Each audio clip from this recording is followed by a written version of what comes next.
Without question, the world is in massive trouble with environmental degradation. We all know that.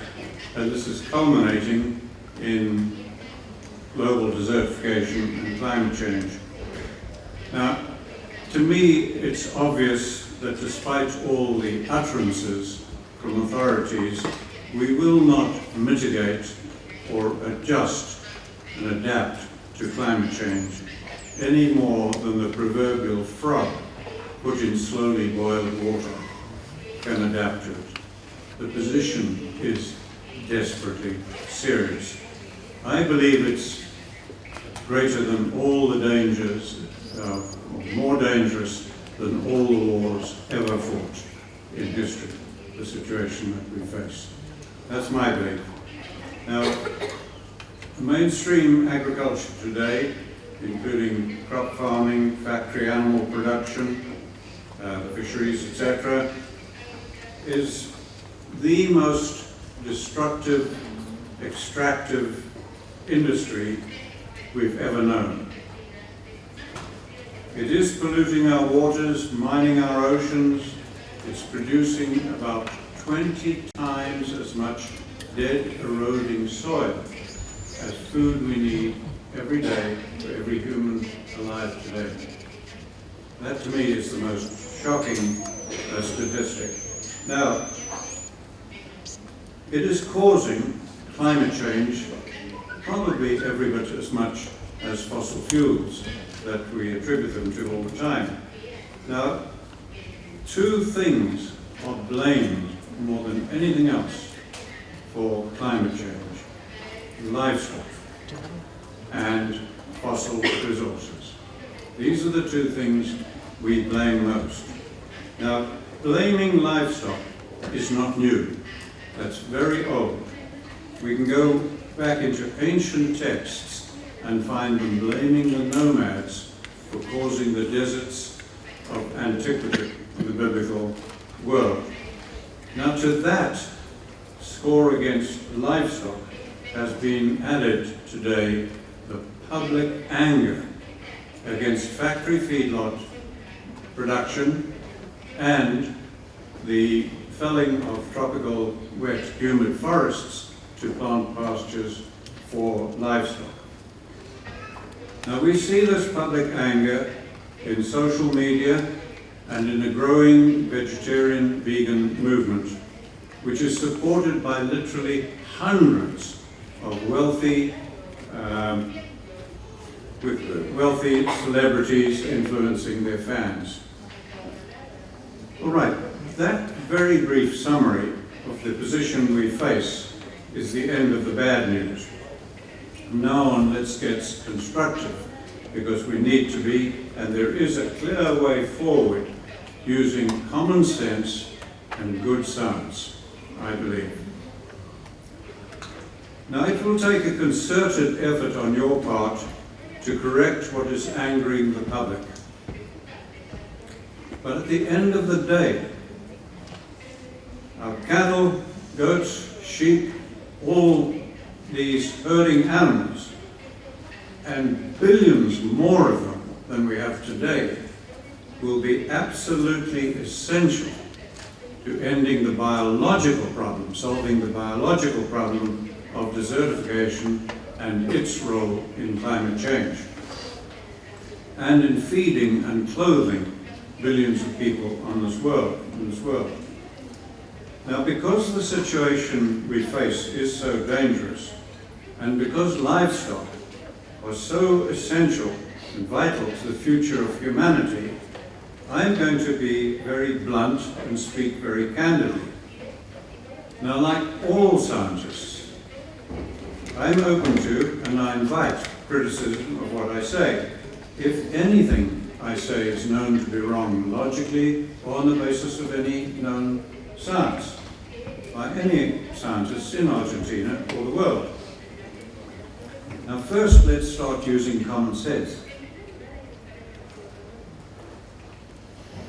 Fossil resources, coal and oil, are going to be needed for centuries to come to make many products for humans. livestock are going to be needed for centuries to come, both to solve the problem and to feed and clothe humans. No resource can ever cause a problem. Common sense. How on earth can a resource cause a problem? The only thing that causes a problem is our management of those resources. It is management and policy that chooses to call fossil resources fossil fuels and to burn them at a rapid rate for profit and easy energy and so on. It is our management of livestock that manages them the way we do and have done for centuries on the land, or that puts them in feedlots or fells forests. So unless we start to recognize that management is the problem and not our resources, we have no hope at all. Common sense. So let's start thinking in that way. So the first bit of common sense then is management is our problem, not our resources. Now let's look at the livestock part of this. How we manage our livestock differs with where we're managing them in the world. So we needed to bring in some new thinking on the global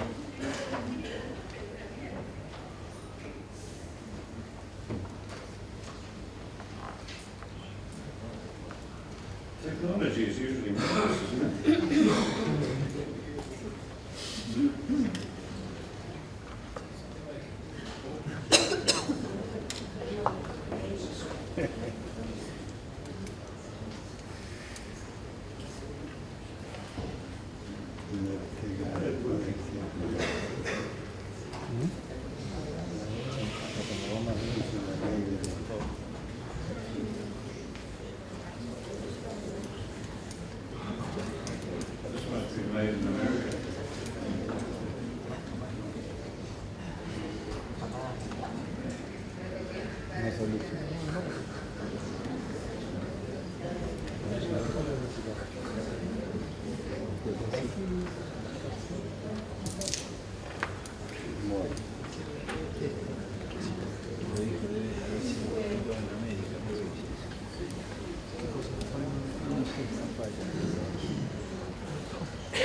Thank you.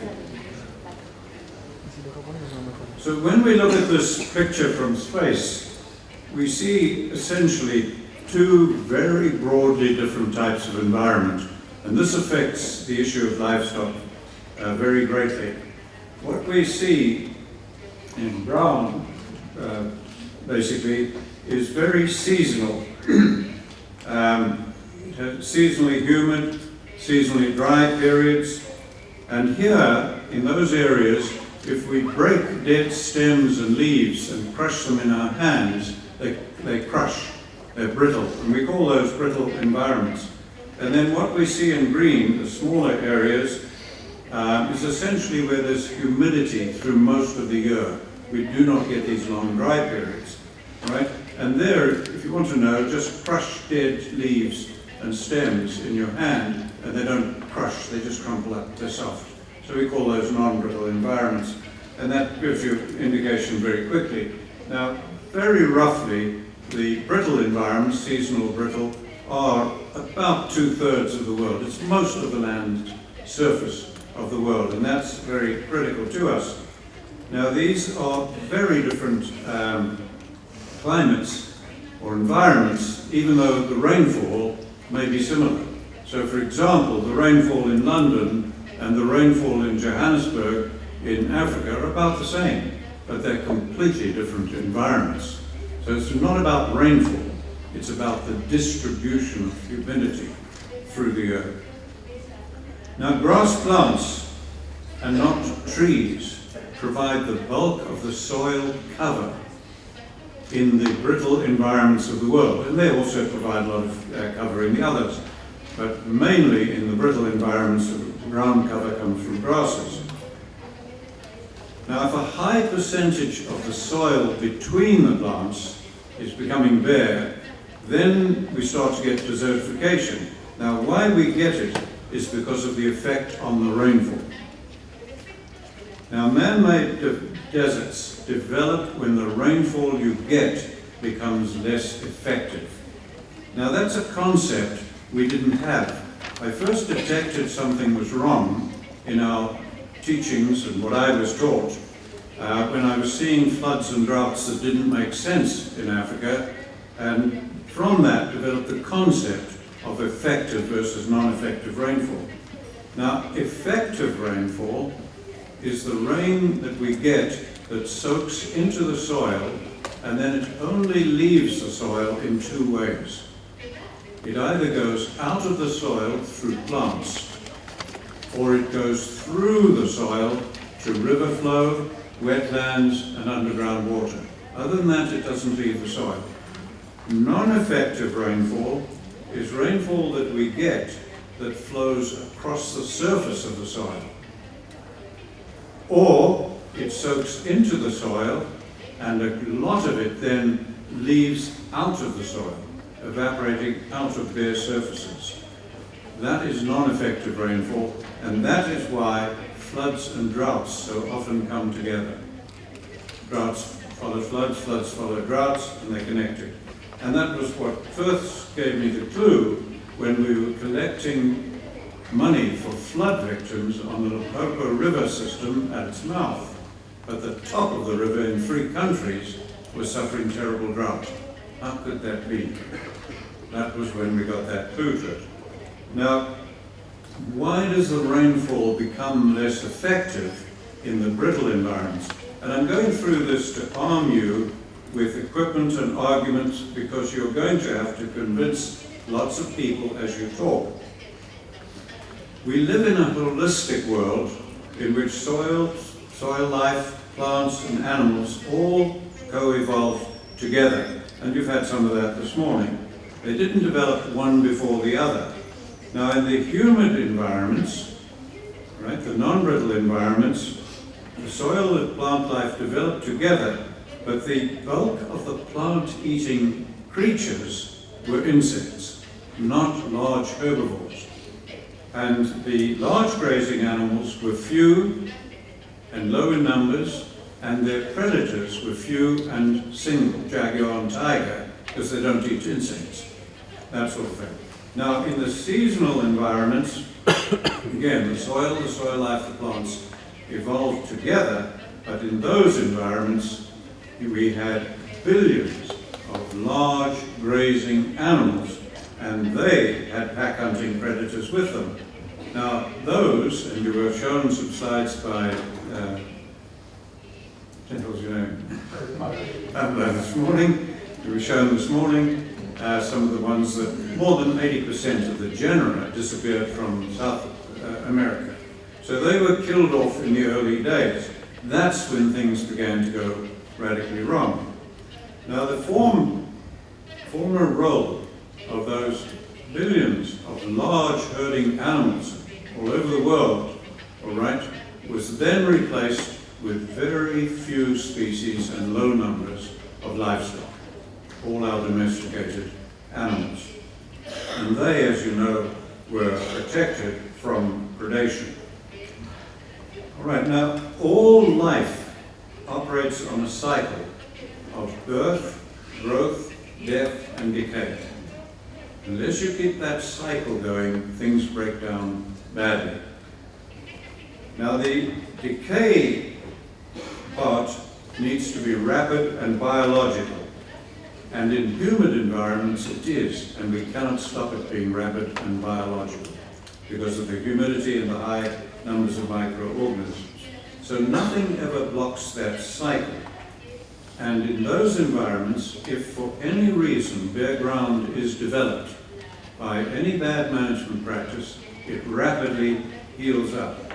That is why rainfall remains effective essentially, and deserts do not form. No matter how bad the management, deserts do not form. Now in the seasonal environments, it's very different. The grass that grows up in the humid period, which provides most of the ground cover, right, then dies off in the dry period. Now in a few months, when that bulk of grass is dying off, it has to biologically decay, those above ground parts and they need to be decaying and getting out of the way. Now, without large grazing animals to help that process, we find that the plants in sunlight begin to turn to a chemical process of oxidation. And Pablo showed you pictures of that this morning, etc. That is so obvious, but we never ever thought as scientists to look at that decay part of the cycle. It was so obvious the decay part of the cycle was breaking down, had been breaking down for thousands of years. We simply burnt the grass over most of the world and still do. Now, this oxidation in sunlight prevents the bulk of the sun reaching the buds, the growing points, in the following season. And that prematurely kills many grasses and leads to grassland shifting to tap-rooted plants, shrubs, forbs, trees, etc., and bare ground, as you are seeing here.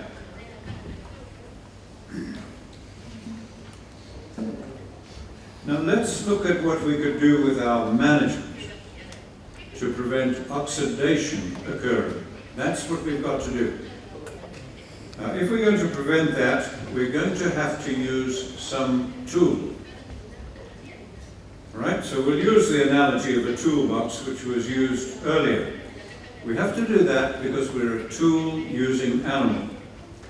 Now, we believe that we've got many options and thousands of tools. That is a belief. I held that belief. We all do. We do not. We have very few options because we've only got 4 tools in our toolbox.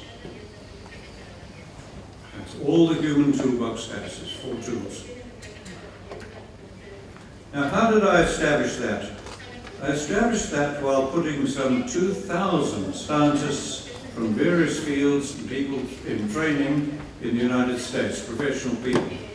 And I got them to list every tool they'd ever used in their home, their business, their profession, ever been taught to use. And they produced long lists of tools. We then broke those tools down into categories, and it became 4. Now, we've got our creativity, we've got money, we've got labor, but we cannot do anything with all the creativity in the world, all the labor in the world, all the money in the world. I cannot even drink water unless I go to the nearest river and drink with my hands and mouth. I'm using technology. See, I'm using a tool. So we cannot even drink water today without using a tool. So let's look at the tools we have to manage our environment, these 4. We've got technology. That began with sticks and stones, and we could chip the stones, we could sharpen the sticks, and we could not influence our environment. That was our first technology as a tool-using animal. And then, when we acquired fire, we entered the copper, the bronze, and the iron age, and we developed all of the technology today. Look at everything in this room. The clothes you're wearing, every single thing in this room. Fire made it possible. There's not a thing in this room you couldn't make without fire. It's amazing how that started to change our technology. And with that, our technology could develop till we could reach the moon. So we have technology as a tool. We have fire as a tool. Now, what else? For 99% of human existence, we only had 2 tools in the toolbox. About 10,000 years ago, we don't know exactly when, we developed the idea of another tool. We could rest the environment to let it recover. Probably developed with pastoralists moving their livestock to rest the land, or crop farmers beginning to rotate crops to rest the land, where the idea probably came from. And other than that, we've only got living organisms that we very seldom used to try to change the environment as a whole. but we can use living organisms as in planting crops, planting trees, shrubs, or grasses.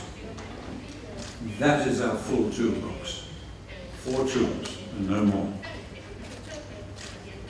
So, which of our 4 tools can we use to ensure that biological decay is rapid over 2/3 of the world? Which of the tools should we use? Technology, let's look at that first. Frankly, no technology even imaginable in science fiction could do what is needed on the scale that is needed every year. Now, we've tried. American range scientists have tried very hard. They developed giant machines like the Dixon imprinter that would crush down the vegetation, break the soil surfaces, almost mimicking an animal. And those were promoted. Millions of dollars were spent on them in Africa and in the United States.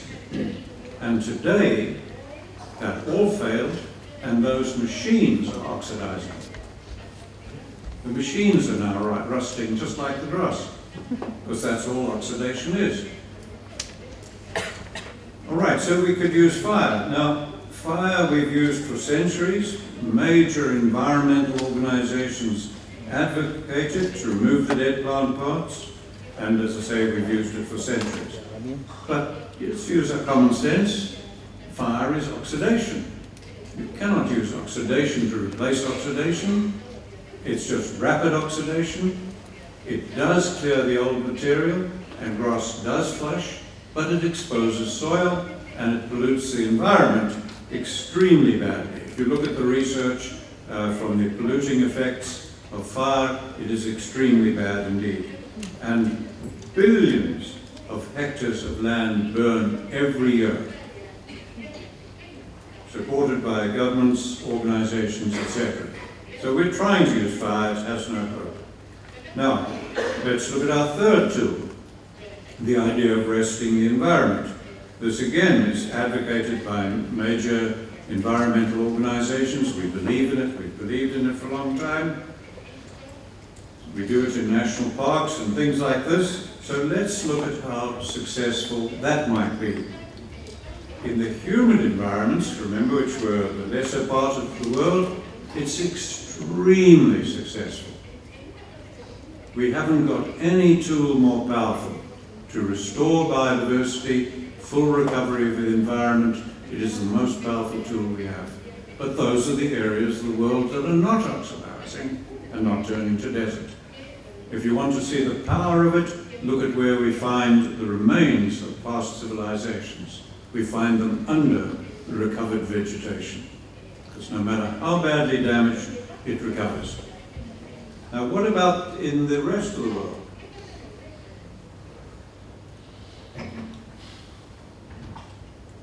Because the public and all of us believe that rest is good, institutional scientists believe its rest is good.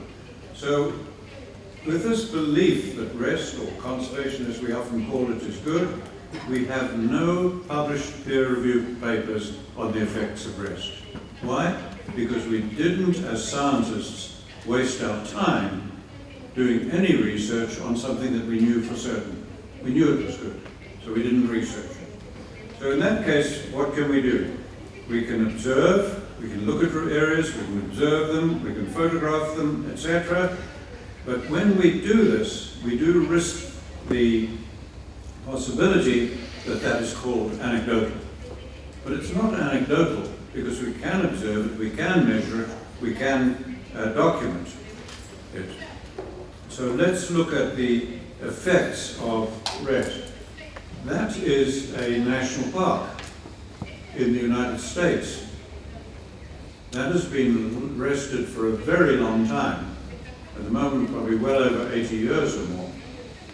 Now, all our beliefs are that that should have recovered, but it is very deep gulling, eroding, almost complete loss of biodiversity. It's exact opposite of what we've always believed.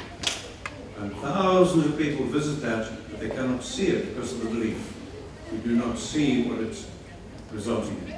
So the evidence is very, very clear. Now, if we look at research plots. These were put in all over the western United States. There was a time when the government wanted to drastically reduce livestock because of desertification. But they needed data, they needed evidence to support the policies. So these plots were put in almost all the western United States, where livestock was taken out to show to the public, prove to the public and get the data that if you just take the livestock off the land, it recovers. So let's look at these plots, and thank goodness they were left. And I've looked at them all over the western United States. So I've just picked one here. You look at that plot with grass that was green, and then it turned to that. And we see the same in all of these plots. When they're in the brittle environments, seasonal environments, they will turn to desert. Now, the documentation was done, the plots were photographed, the reports were written, the stock was reduced, and thousands of sheep were shot, and the desert got worse. We just couldn't see that the facts, the evidence, the data was not supporting our policies and beliefs because of our beliefs. And that's because we're human. That's what we humans do. We see what we believe very easily. We don't believe what we see. So using common sense again, I think we can say without any shadow of doubt that resting or too little disturbance from grazing animals is a major reason why the available rainfall becomes less effective in most of the world's land. Now, although this is undeniable given the obvious evidence that resting the environment in seasonal regions of the world leads to less effective rainfall, this is counterintuitive. It goes against our beliefs of the public, all of us, and thus of our range science and other institutions, environmental institutions, governments, and international agencies. All right, we still have got one tool in the toolbox. So we've picked out one that's causing problems. Now, we could use technology. Just like I couldn't drink the water, we can't plant a single plant without using technology. So we could use technology and plants, and we could plant trees, etc. Now, again, we have done this for thousands of years, and it didn't work. And the reason it doesn't work is because no amount of planting trees, shrubs, or grasses, for that matter, deals with the oxidation problem. No amount of planting them can deal with that. Now, so deep is our belief in planting trees to resolve the global problem of desertification that recently, and I don't want to belittle it, a well-deserved Nobel Prize was given to somebody in one of the countries for planting trees. It was a fine effort, and many trees are needed. Don't get me wrong on that. But in that country, only 10% of the country has rainfall high enough to grow trees. 90% of that country, the rainfall is too low, and it's the 90% that the violence is coming from.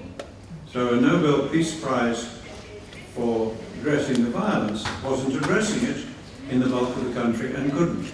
And again, this is just reflecting our deep beliefs and how deep they are. Now, one country has tried extremely hard to do things, well, many have, but one in particular that we visited, Daniela and I, some time ago, this is the United Arab Emirates, and they have spent $30 billion planting trees on 1% of the land, and irrigating them, drip irrigation, desalination, etc. And I don't have to explain it to you. You can see that the desert sands are just blowing through it. Common sense again. No amount of planting any plants, grass, tree, or shrub, will ever address desertification, because it's not addressing the oxidation problem. And on top of that fact, we have that so much of the world that is desertifying is under 200 millimeters of rain. just way too little. And if any of you ever visit us in Africa, which I hope you'll do, you'll see vast areas of dry, deciduous teak forests in Africa surrounding where Dodie and I live. And those are 600 millimeters of rain and above, and they're turning to desert. Again, same problem. So now our toolbox is empty. Looking at our toolbox, we can see that two of our tools are causing the problem: fire and resting the land, resting the environment to leave it to nature. Now you see why in a TED talk on desertification in 2013, I said we have no option. As scientists, politicians, whatever we are, we have no option but to do the unthinkable, and that is to start relooking at livestock and what they can do, because only livestock can do what is required. There is literally no other option available to us, and we need to get this message into every household in every city, because the political power, the economic power, everything has gone to the cities. And if we're going to shift public opinion, as I'll talk about, it has to be in the cities. This is why I spent some time going through it with you. So only grazing animals can do what is needed to reverse desertification. But earlier, I mentioned that agriculture, including crop production, is the most destructive extractive industry, and that we are destroying more than 75 billion tons of soil every year. Much of that is coming from croplands. That's where the figures came from. And again, that is a biological problem where it's going to prove essential to use livestock to solve the biological problem and to help the croplands of the world become truly regenerative. Now, when I came to this conclusion about 50 years ago that we would have to use livestock, I didn't know what the hell to do. I had hated livestock, hated ranchers, I was a wildlifer. I had no idea what to do. None of us did. What did we have to guide us? We'd had 10,000 years, as Pablo mentioned this morning, of extremely knowledgeable pastoralists, herding their animals, protecting them from predation, etc. Their whole culture is tied up in their livestock. Extremely knowledgeable. But they had created the great deserts of antiquity. Then we'd had about 100 years of modern range management with the introduction of fencing, and we'd had dozens of grazing systems, rotational grazing systems, etc. And they accelerated the formation of deserts, as we first discovered in Africa and then confirmed in America. Now, the French scientist, André Voisin, gave me two clues to work on. One was that overgrazing of plants, you cannot overgraze rangelands. You can only overgraze plants. And he showed us that the overgrazing of plants had nothing to do with animal numbers, which we believed for thousands of years. And that belief was so deep that it becomes scientific fact, even though not supported by science.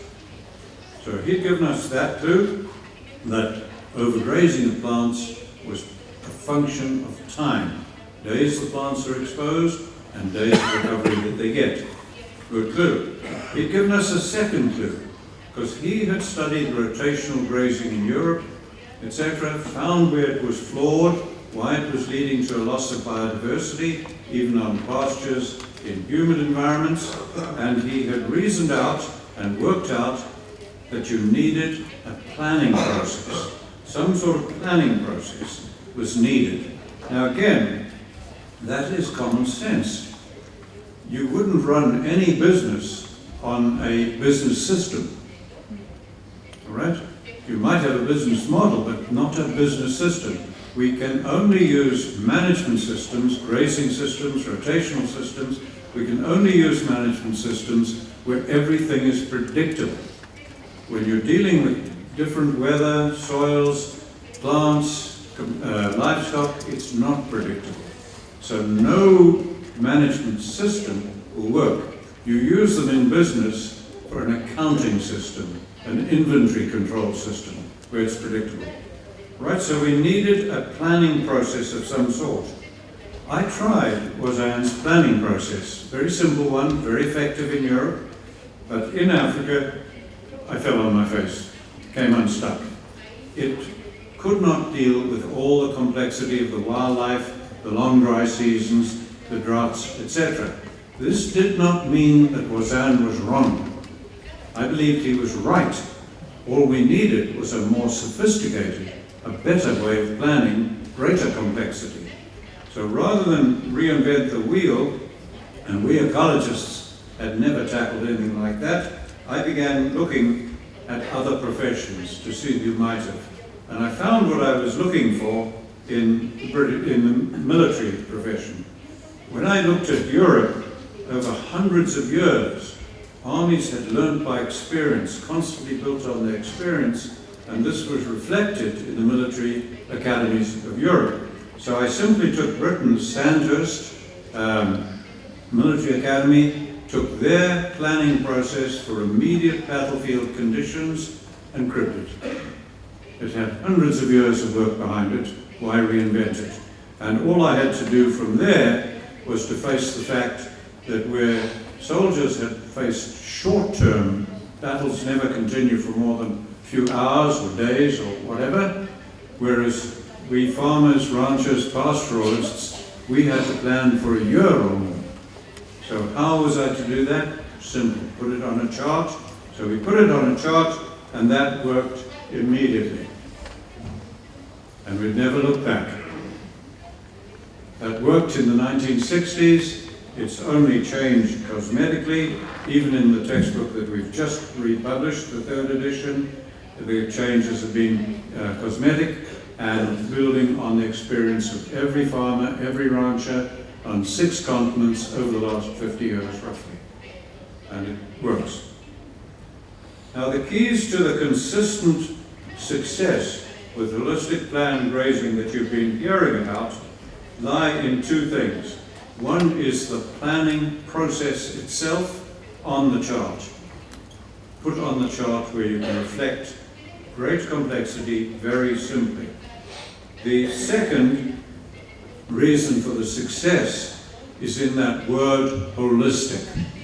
That wasn't in there in the early days. That came later.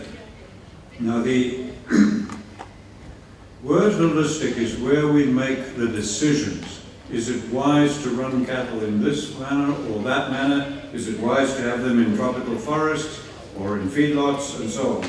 So now what I want to do is to look at management in its broadest sense because of the dangers that we're facing, which I stressed earlier, will only be dealt with when we face the fact that management is the problem.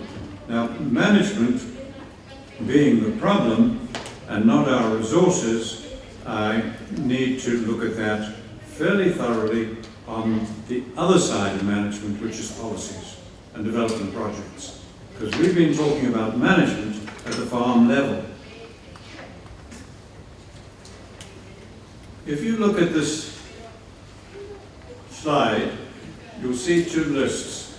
And on the left, if you look at that list and think of what those things have in common, they're enormous successes. So everything on the left is getting more and more and more successful, exponentially. Technology is growing. Everything on the left involves technology. We can't make the simplest thing without technology. Everything on the left is not self-renewing. It doesn't work if a battery goes flat. It runs out of fuel. A part is missing. Everything on the left is complicated. Nothing on the left is complex. Even space exploration vehicles. do not involve complexity, because they're not self-renewing. Everything on the right, if we look at that, is complex. Self-renewing. If a part is missing, a species is missing, a person dies in an organization, the organization carries on. The environment carries on in changed form. There's no stopping when a part is missing or anything of that nature. So everything on the right is complex, self-renewing by definition.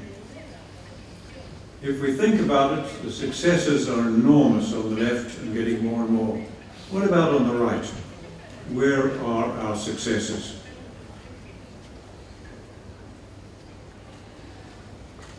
Problems are hitting us one after the other, like one tsunami after another, worldwide, culminating in climate change.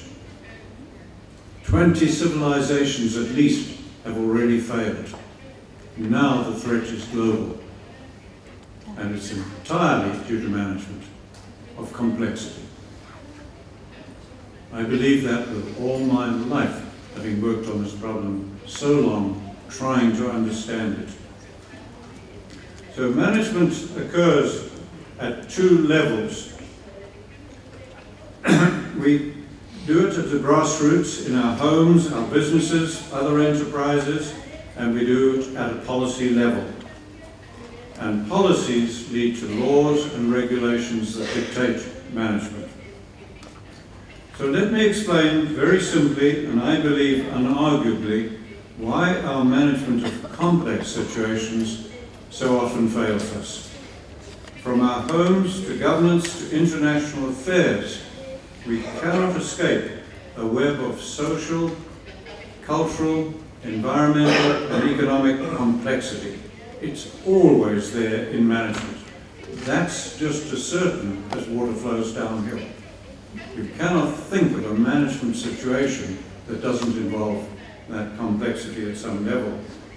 Now, everything we manage, we do by taking actions. So we take actions to achieve objectives in management. But before we take any action, all right, we have to have a reason or context for the action. So if I say to you, I'm going to light a fire, you have no idea whether I should or shouldn't, until you ask me, why am I doing it? What's the reason? What's the context? I could be burning the place down if I didn't have a reason, or I could be wanting to cook our food. We always do have a reason or context in our management, every one of us. Think about this, and you'll recognize that in almost every management action we take, the reason or context is we want to meet a need, a desire, we want to make a living, make a profit, get an education, whatever it is. But it's to meet a need, desire, something like that, or to fix a problem. And when we look at policies, it is always to fix a problem. In fact, the only reason we develop policies is to fix a problem. There is no other reason for a policy. Now, even in cases where we have sophisticated, integrated teams of specialists developing a policy, and even where every one of those specialists is fully aware that the policy will have social, environmental, and economic consequences, and they come from many disciplines, and they're in a government team forming a policy, they still reduce that whole complexity to the problem, be it drugs, terrorism, noxious weeds, whatever it is, to develop the policy. That is why we call conventional management reductions, because we reduce the complexity to a very simple context for our actions. Now, the result of reductionist management in policy is that we commonly experience unintended consequences.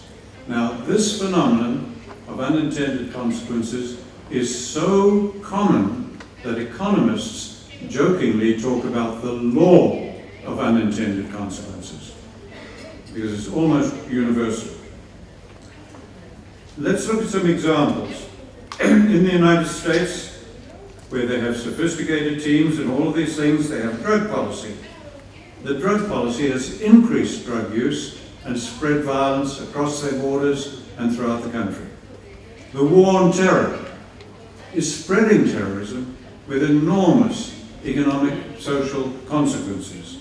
What about Argentina's policy to deal with desertification in Patagonia? It was spreading desertification, as you've learned. What about policies of any nation to kill invading plants? In every nation I've worked in, they're increasing the invasive plants while we poison ourselves, poison the water, damage the environment, and see whole communities beginning to fold out.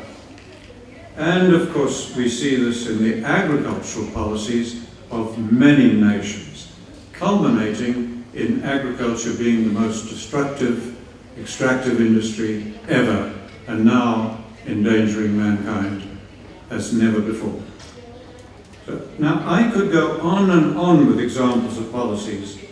I mentioned earlier putting 2,000 people through training. This was organized by far-sighted people in the United States, in the government when I first went there, and we put these people through training from all the main government agencies, land management agencies, agricultural agencies, agricultural universities, World Bank, USAID, in using the holistic framework to look at policies. They worked on a great many policies and could not find any that would succeed and wouldn't lead to consequences. One group made a statement that I quote often because to me it was so significant, and they said, "We now recognize that unsound resource management is universal in the United States." I repeated the same thing in Lesotho, and also in India with smaller samples, same results. I believe this is common to all of our countries. I don't believe it's any different in Argentina. If you've got a resource management policy that is not leading to unintended consequences, it'll be a miracle. Because you, like all humans, are developing policies in a reductionist manner. All humans are doing it. So nobody is guilty, nobody's to blame, we're just learning as we go. Now, one of the big worries that I have, and I hope many of you have, is that we are seeing the policies of governments, environmental and development organizations increasing conflict. And we have so much conflict in the world. This we see right across North Africa, that vast troublesome area up into China, which is leading to such mass immigration into Europe that it's changing the political face there. And we see it in the United Nations Sustainable Development Goals that were mentioned earlier. 17 new United Nations Sustainable Development Goals. They will worsen the situation, they will increase conflict, and 10 years from now, roughly, we'll be developing more. Now, why is that? It's because all those many agencies, many people that were involved in developing those Sustainable Development Goals reduced the complexity to a series of problems to fix. We can't do that.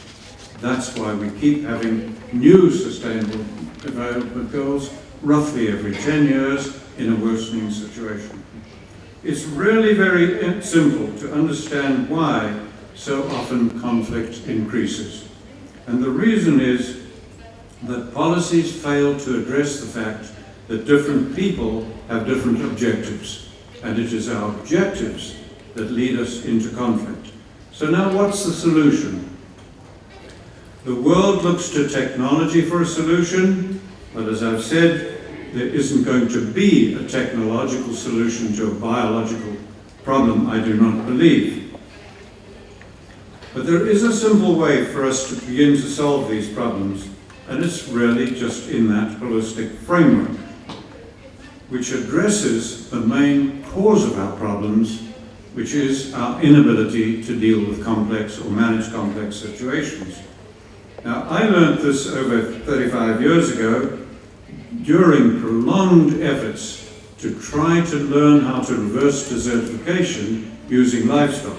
Initially, we got good results with the planned grazing, but then those became erratic, and something was clearly missing. And what was missing was the fact that I had failed myself to comprehend and bring into it the social and the environmental aspects of that complexity. Now, I don't want to go into all the failures, trials, dead leads and things we had, but by the early 1980s, we had fixed that gap and we were getting consistent results. That is the time we put those 2,000 people in the States through that. So let me explain very simply how we can do this.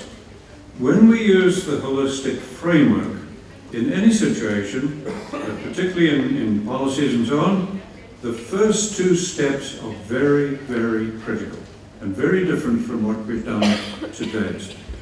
In these two first steps, we resolve or prevent most of the conflicts. First, we establish very clear boundaries around what it is we're managing. Is it a farm, a ranch, a national park, an ocean fisheries, a tropical forest? What is it we're managing? We just get clarity on that. Is it a development project or is it policy being developed? And then we establish who exactly makes the management decisions in this situation we are dealing with, and who has veto power, the simple ability to say no to any of those decisions.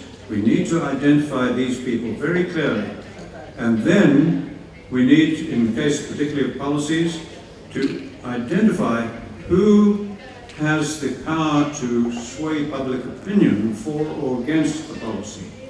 We need to identify those, and then everybody else is influenced by or influences the policy.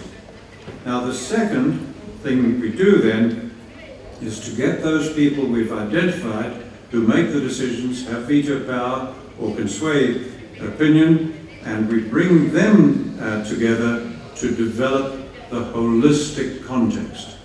Now, for anybody in this audience who hasn't heard of that, that's because that's a new concept. The very idea of not having a lot of different contexts for our actions or our policies, but having one context, only one, for the management or the policy.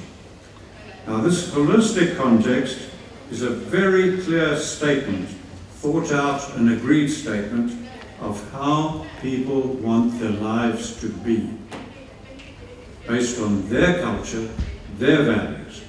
And when that is very clear, we then tie that to their life-supporting environment, not in the condition it's in today, but in the condition it will have to be 500 years from now, for your great-grandchildren to still be living a life like you want.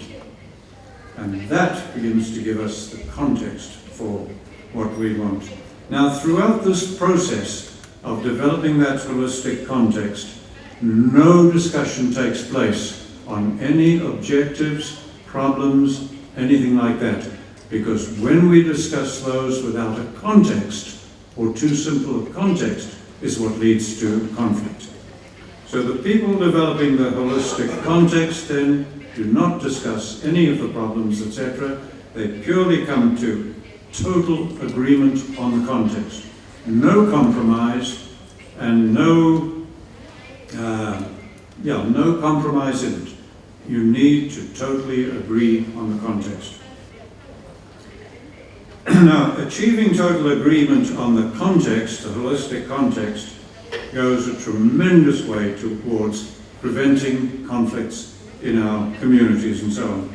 Now, I've experienced this even in cases where severe anger was being expressed. Pretty violent people, and still they were able to come to complete agreement on a holistic context. Let me read to you a simple example that I use. This is a generic one.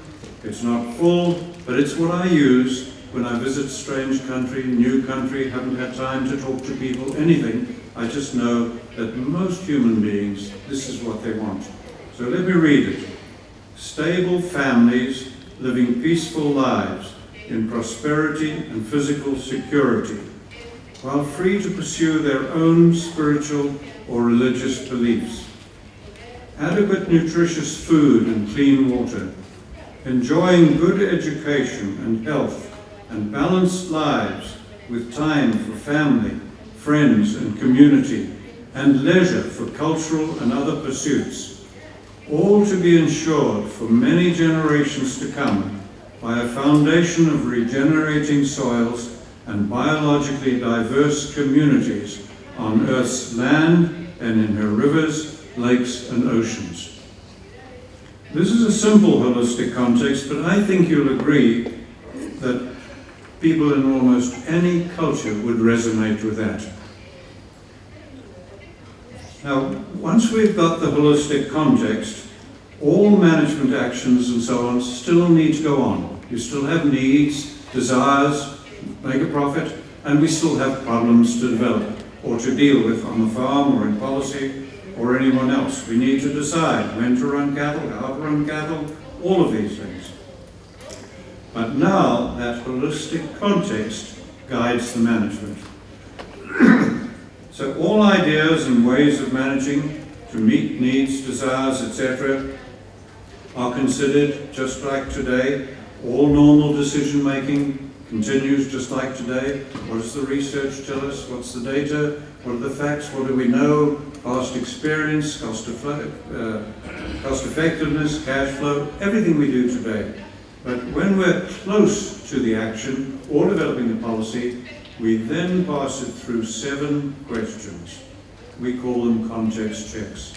And these questions just help us make sure that our action, whatever it be, is socially, culturally, environmentally, economically right to the best of our ability in our own self-interest, in your own holistic context. Now, managing holistically in this manner, no normal person would find that factory production of livestock was in their own self-interest. You now begin to learn that with a simpler context of just profit, it might be. When it's put into a holistic context with your grandchildren, your life, your culture, your nation, you begin to realize it isn't in anybody's interest. And similarly, nobody managing holistically would be cutting down a tropical wet forest to plant pastures for livestock. They just wouldn't be doing that in the interests of their own family, their own community, their economy, and their nation. Let me conclude. Globally, we are floundering as problems grow like cancer. While we have to stop burning fossil resources for short-term gain, profit, etc., only technology will do that. No other tool will do that. That is a role for technology. Now, we have to develop benign sources of energy in some way, but that's only a small part of the problem. As I mentioned this morning, that's about 1/3 of the problem. We've still got the other 2/3 that we have to deal with. So even making electricity from sun, wind, wave action, or geothermal sources, you now know is making something. Even developing alternative fossil fuels, we're not dealing with complexity.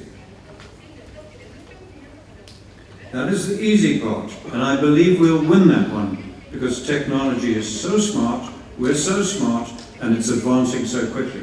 I believe we'll win that part of the battle, of finding alternatives to fossil fuels. But we still now have the more difficult part of the problem, which is how do we address complexity in agriculture, in policies, etc. I think we can state, or I can state without any fear of being wrong, that technology cannot solve those biological problems that we face there. Now, a major part of that is where we put the carbon, all right? And it's been said today, I don't need to repeat it, the only safe place we can see is in the world's agricultural soils. Stop destroying them and start putting the carbon back there. Now, when it comes to policies, individuals do not develop policies except in their homes. All right? Institutions do that. We've got to heed history and research here. Institutions, the moment they are formed, assume a life of their own. They do not behave like the people in them. No institution behaves like a human being. That's difficult for us to grasp, but that's what we learn. Now, institutions reflect public opinion. They always do. And institutions, even if they want to, like today, we've been trying to persuade some institutions to change. Even if they want to change, they cannot. There is no case in history where any institution has ever adopted new, counterintuitive, scientific insights ahead of the public. So even if institutions want to change, they cannot until the public changes, significant level of the public. That is called a wicked problem in system science, and no institution is immune from that. For example, we've been going many years in the United States. Not a single cattlemen's organization supports us. Why? Because they're organizations. There aren't enough cattlemen yet to swing public opinion. So it's not environmentalists and government agencies that we're talking about. We're talking about all organizations. They cannot change if they want to. When new, counterintuitive knowledge is available. Now, if anything is new in the prevailing paradigm, our institutions lead the way. If you go into them, they'll have the latest computers, the latest software, the latest anything, because the public believes in technology. I'm only talking about counterintuitive knowledge. So what do we need to change in public opinion in this race against time in the most dangerous situation that humanity has ever faced? We can discuss and argue and go back and forth about many, many things, but we're running out of time. I believe there are two things that if we solve those, we will buy time, we'll have time to do the rest. And the two things that we need to get the public understanding, first is that management, including policy, needs to be holistic and no longer reductionist. Because management is what is causing our problem, not resources. And the second is to get the public to begin accepting the role of livestock properly managed is absolutely vital.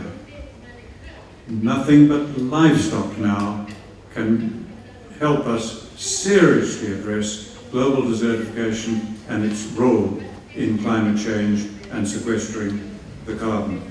Now, leadership in shifting public opinion, which is what we're needing in all our nations, can never come from politicians, from universities, from organizations, environmental organizations. Leadership in shifting public opinion comes from artists, poets, writers, reporters, people who get the knowledge into the public, and people like you. Every one of you and the people on either side of you. You are the public.